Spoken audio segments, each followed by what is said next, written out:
Kia ora whānau, Grant Whitbourne back again with another quick fire language lesson for you in Te Reo Māori. Now today we're going to be looking at particles, three specific particles called nei, nā and rā. Now what is a particle? In this instance we're going to look at these three particles as suffixes to specific words to help build more detailed context around what we're actually trying to say, the message we're trying to convey. Nei, nā, and rā. So I'll jump into the screencast and we can go into this in a bit more detail. So you can see up here, I've broken it into two columns, the speaker and the respondent. Now, the reason that I've done that is because when we're talking about words that use nei, nā, and rā, it's important to know what you're saying as a speaker, what the respondent might say back. So the first example there we've got is places. So ko nei means here. Okay, ko nei.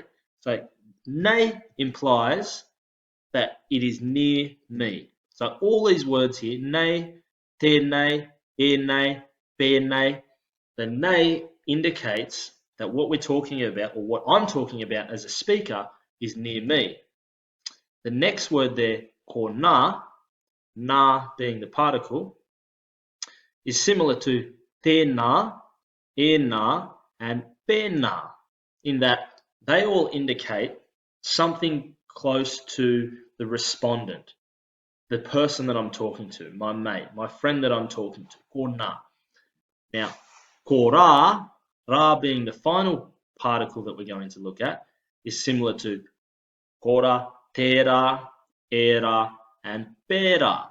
Rā being the particle, being the suffix in this instance, that helps indicate something that is away from both the speaker and the person that I'm speaking to. So something that's away from both of us.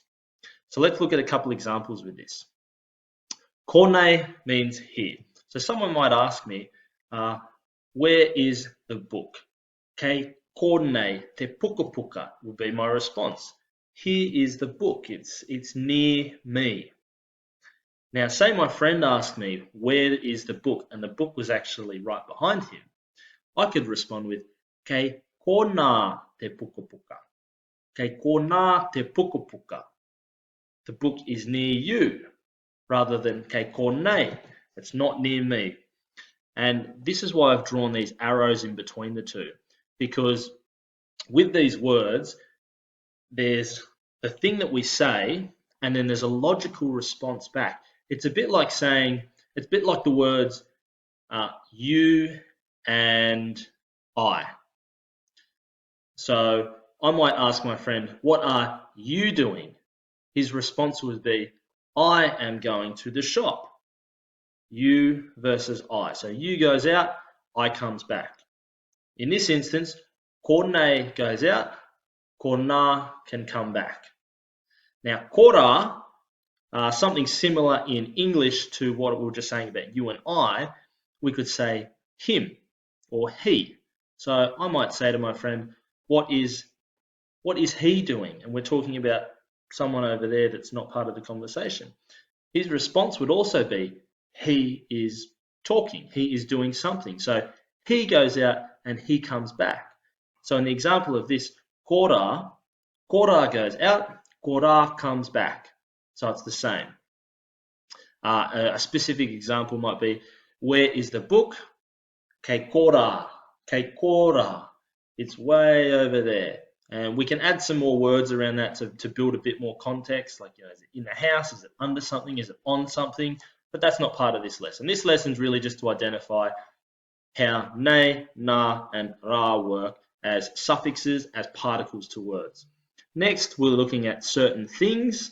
These are more typical words that you'll find in Te Reo Māori when you start learning to speak more, and you'll see these words quite often. Tēnei is a thing. So, tēnei puka puka.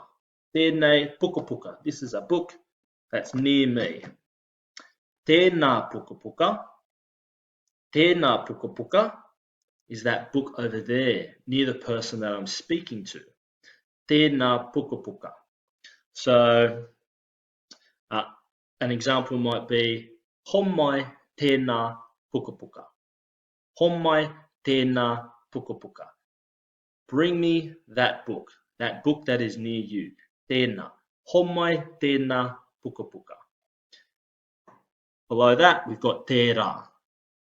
Tērā, again, something that's away, and in this case, we're talking about a thing rather than a place with that first example. Tērā. Titiro ki tērā whare. Look at that house over there. Titiro ki tērā whare. The person that I'm speaking to might say, e te kite au I tērā whare. See, tērā goes out, tērā comes back. Kei te kite au I tērā whare. I can see the house, I'm seeing the house. So first example, tēnei goes out, tēnā comes back. Second one, tērā goes out, tērā comes back.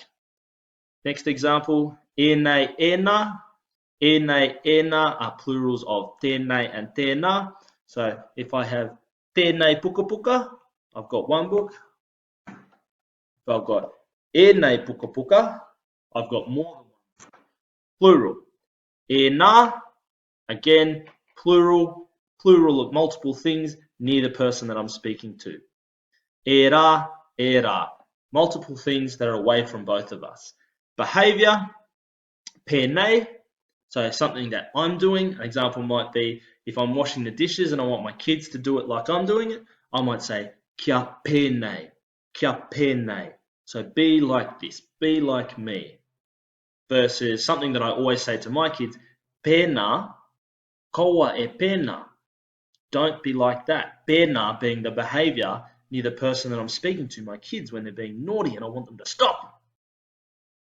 Koa e pēnā. Stop being like that. And the last one there, pērā. Pērā.